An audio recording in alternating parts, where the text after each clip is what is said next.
Hi guys! About a month ago, the lovely Annie over at Annie Time, I will link her channel in the description box down below. You have to go and watch her videos. She is one of the loveliest people that I have met through YouTube. So first, before we even get started, that is a recommendation for you. But about a month ago, Annie tagged me in a video which I really enjoyed. It's the Would You Rather author tag or writer tag.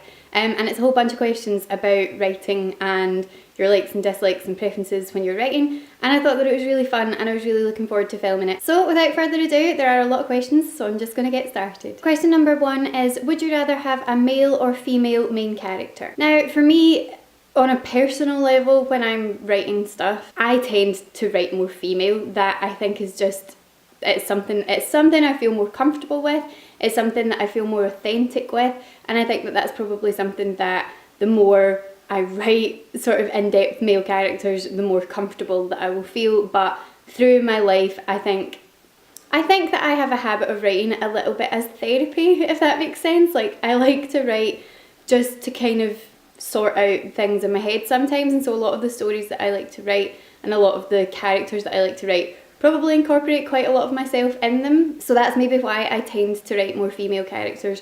I also have a very strong attachment to female characters in television and in films and in books. I like to follow the stories, really good, complex female character stories, and so I think because I really enjoy watching them and I invest a lot in them in other situations, that probably also is why I feel more comfortable writing female characters myself. Question 2, wake up before dawn to write or stay up late into the night writing? This one is a no-brainer for me. I am a complete night owl and not a morning person at all, so I am most definitely the latter. I get a lot of my most creative ideas, I think, later at night anyway. I feel a lot more...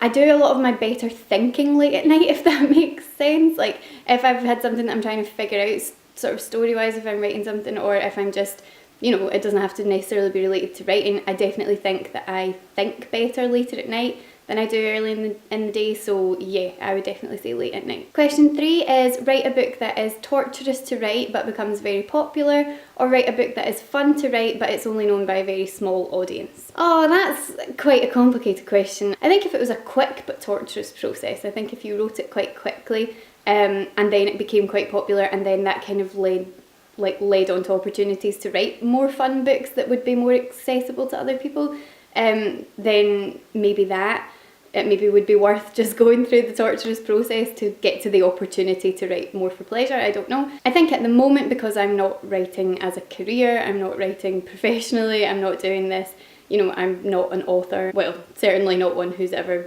sort of put anything out into the world.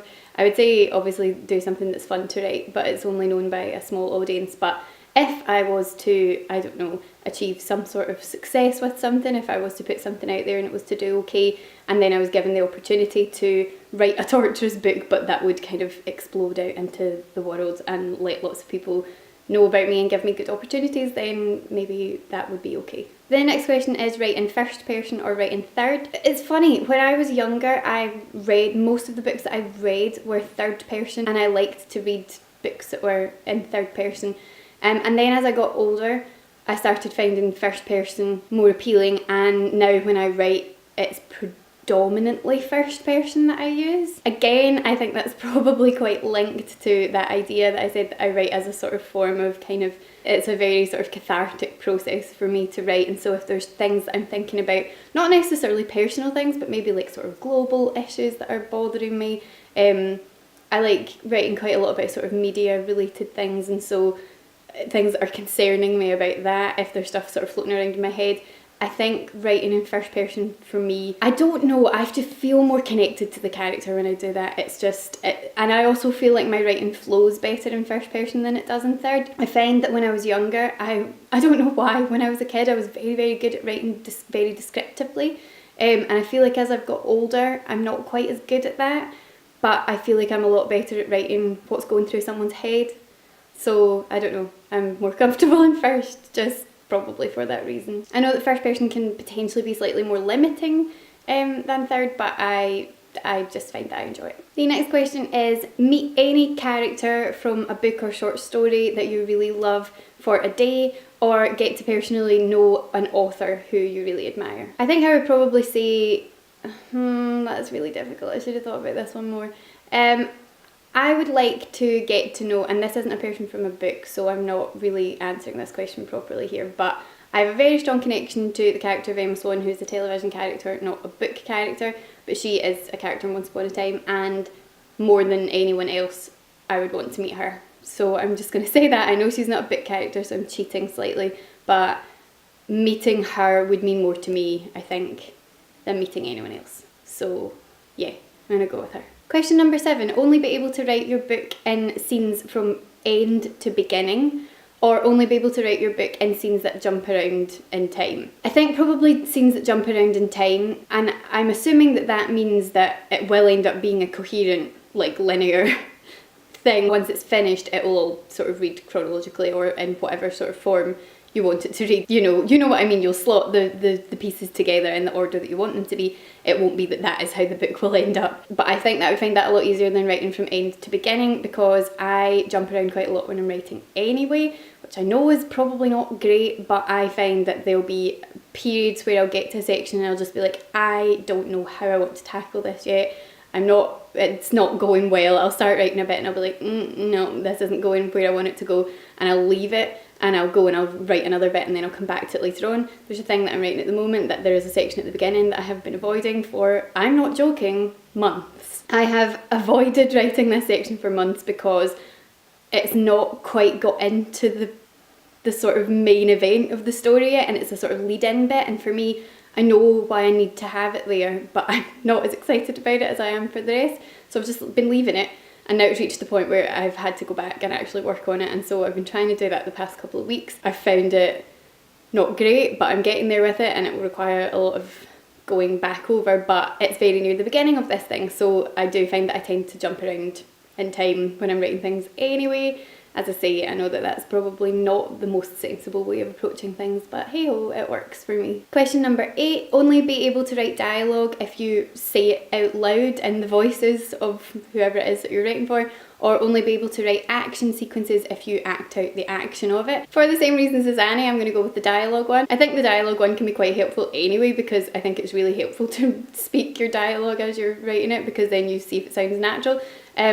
But the action sequences, as Annie said, that could potentially be quite dangerous depending on what you're writing about, and so I think I would avoid that and just go for the read out loud the dialogue. Next question is, have your book published by the most successful publishing house for your genre but have to wait 2 years to see it on the shelf, or self-publish with no budget for marketing or any help in that sort of department, but you get to see that your book is in print within 3 months? I think I would go with the successful publishing house route, really. Because I think that it can be really helpful in these kind of situations to have a team of people around you, and I think it also depends on what you want to get out of it. I think I don't really know a massive amount about self-publishing, to be perfectly honest, so I can't really speak about it in any sort of informed way, but I feel like if you wanted to make a real kind of go of it with your book, having that backing from like a successful publishing house obviously makes sense. And yeah, okay, it might take 2 years for you to get your book put out onto the shelf, but during those 2 years you could be writing your next book. So, you know, I think, yeah, okay, so it's a slightly longer process, but I think in the end, ultimately, it, for me, would feel like the right decision. Question 10, write a goofy story or write a more serious story? I find that I would probably write a more serious story, and not serious in that it's like all doom and gloom or really sort of bleak, but I find you have to have a very specific skill to write good kind of like comic writing, and I don't think that I have that. So I think that I would write a more successful serious story than kind of goofy sort of funny story, just purely because I think having that talent to write good comic stuff is very specific. I would definitely go with something slightly more serious. As I say, that doesn't mean that it's going to be something really dark, but just maybe something a bit more kind of thoughtful and more of a kind of like slightly serious journey. Next question, write a story knowing that you're eventually going to have to kill off your main character, or write a story knowing that eventually you're going to have to kill off everyone close to your main character. Oh, that's horrible. I think I would probably kill off my main character. That sounds really awful, but I think that I'd probably find it easier to just get rid of the main character at a point that made sense for the story than have to kill off everyone around them, because I think that that would be heartbreaking, And although that's varying, but it's good to have sad stories sometimes that make you really think about things that are important in life and whatever. But I think that I would find it really difficult if everyone close to them had to go.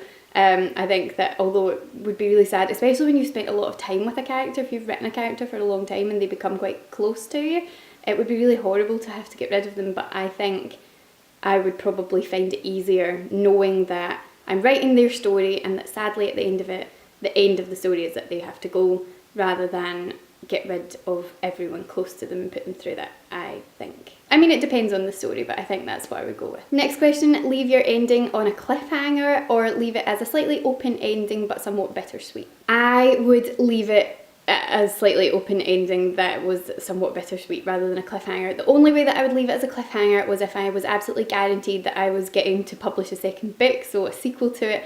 I can't bear unresolved cliffhanger endings. I don't think that everything needs to be all tied up in a nice little neat package. I think that can be really predictable, so I don't necessarily mean that, but if there is a situation where, say, there has been a murder and you're trying to find out who the murderer is, that you really, like, the entire story's been built on, if it's what the entire story's been built on, I can't deal with not knowing what the ending is. I think an open ending is nice because a lot of the time it allows for that kind of not everything being utterly perfect and tied up, but it lets you kind of read into it what you want to read into it. So I think that that's good. Question 14. Have your cover art designed by Tim Burton or have your cover designed by Stan Lee? I think maybe Tim Burton. I think with a couple of things that I've written lately, there could be something quite interesting in a Tim Burton cover. Question 15. Write in many different genres or write only in one genre? I would say it's quite nice to get to write in many different genres, so I would say many different ones, as long as it didn't mean that you couldn't repeat, so like you couldn't write more than one book in any genre. I'm sure that that's not what that means, but it was only because it seems to be paired up, like the opposite is only writing one. It sounds like maybe it means you can only write one in lots of different genres. I'm not sure, but I think that it's nice to be able to play around with genre and have different sort of elements in. To be honest, I do tend to write in quite similar genres when I'm writing things, but I would say probably in a kind of, you know, for a lifetime of trying different things, I think it would be nice to write in lots of different genres. Ooh, this is quite dark. It's been a while since I watched Annie's video, so these are coming up as a surprise. Have all of your characters have some physical deformity, or have all of your characters have some internal twisted nature? I'm going to go with internal twisted nature, because I think that everyone has sort of inner demons to deal with. If you're writing about humans, it tends to boil right down to what's going on in someone's sort of inside and the things that they're having to deal with. And you can play around with that in different ways. So if this is saying internal twisted nature, it sounds very dark. But I think that there's ways that you could play around with that to make for quite interesting material. So yeah, I'm going to go with internal twisted nature. Next question. Have an orphaned main character with good friends or a main character with a good sized family and family problems? I think both of those options sound quite interesting to write about, but I would say one with a good sized family but they have family problems. I think that sort of idea of conflict and problems within the sort of family space is something that always has a lot of potential to be very interesting. There are characters who I really love very dearly who have very interesting stories because they've been orphans. I love writing about friendship, so I think that the option to write about someone who has a lot of really good friends is great, but there's no specific thing in the second option that says that your main character who has the good sized family but familial problems doesn't have good friends. It doesn't necessarily say that they don't have good friends, so if you've got them having family problems that they can talk to about their friends, I think that would be quite interesting, so I'm going to go with that. Question 18. Write the sex scene or not write the sex scene? I think if it's important to the story in terms of the relationship between these characters, I say brave it and write it. However, write it. I think people overthink these scenes sometimes. Something I really enjoy reading is the list every year where they do the sort of top 10 like worst sex scenes in books, and then someone wins a prize, whoever it is that's done like the worst one. The sort of weird metaphors that people use, and they try and like make it really sort of abstract, but it then just becomes really uncomfortable, which then becomes really funny. I think just write it. Like, it doesn't have to be horribly graphic, it doesn't have to like have lots of detail in it, it doesn't have to be 50 Shades of Grey, it doesn't have to go on for 10 pages, just, you know, a little hint of it is fine. I say if it's not really that integral, if that relationship's not really that important, then you could skip it, but if it's integral to the story, I say write it. Question 19, write about uncertain dangers and intrigue, or write about direct confrontation and violence. I would say the first option, so uncertain dangers and intrigue. I don't really like violent books, and so I would be not particularly likely to write them. I'm not a particularly confrontational person myself, and so I think that probably feeds into the things that I like to write about. I also think that if you don't particularly like something yourself, and so you don't read a lot about it, it's a lot more difficult to then write about, and so I don't really read anything that's particularly violent or watch anything that's violent, so I wouldn't write about it. And the final question, have to answer any question put to you by your fans, or have no fans asking you questions. Now this is interesting because it's something that I was talking about quite recently in terms of television. I actually tweeted one of the writers of Once Upon a Time because they get bombarded with a lot of very horrible tweets and questions, and Adam actually tweeted me back, which was very, very lovely. I said it must be so difficult to have your decisions and your storytelling questioned at every single turn and have so many horrible comments thrown at you, and he tweeted me back and he was like, it is, but that's the price that you pay for having a really engaged fan base, and so I'm delighted to pay it. And I was like, oh, that's a lovely way of approaching that. So when you think about it, some of the things that you do see people saying and asking are awful, and it would be horrible to have to deal with that, but also it means that they care, and it means that they are interested in the story. As long as it's any question that's related to the book and the characters, I would say go with that, because even if the questions are difficult and even if they disagree with certain decisions that you've made, it means that the characters and the story have had a strong enough impact on them to want to know more. So I would say answer any question. So I really enjoyed answering those questions, that was really fun. And because it's a tag video, it wouldn't be a tag video if you didn't add some people on at the end to answer these questions. So I am going to tag Roisin to answer these questions from Rose Kate's channel, will be linked in the description box down below. I'm also going to tag Andrea, who I'm pretty sure that Annie tagged also, but Andrea's been so on the ball lately, she's put up so many videos. So I may have missed it, but I don't think that she's answered these questions yet, so I'm going to tag her again to answer these questions. And I'm going to tag anyone who wants to answer these. Either film a video like this and, you know, let me know, send me a tweet or whatever to let me know that you have filmed it, or let me know in the comments down below, even just answer a couple of questions in the comments down below. If you don't have a YouTube channel or you don't make videos, just let me know in the comments down below how you would approach some of these questions. And that's it for today, so thank you so much for watching. I hope that you have enjoyed this, and I hope that you're all doing well, and I'll speak to you again soon. Bye! That is not unlike many. That's quite tame. That, again. Even that's quite tame.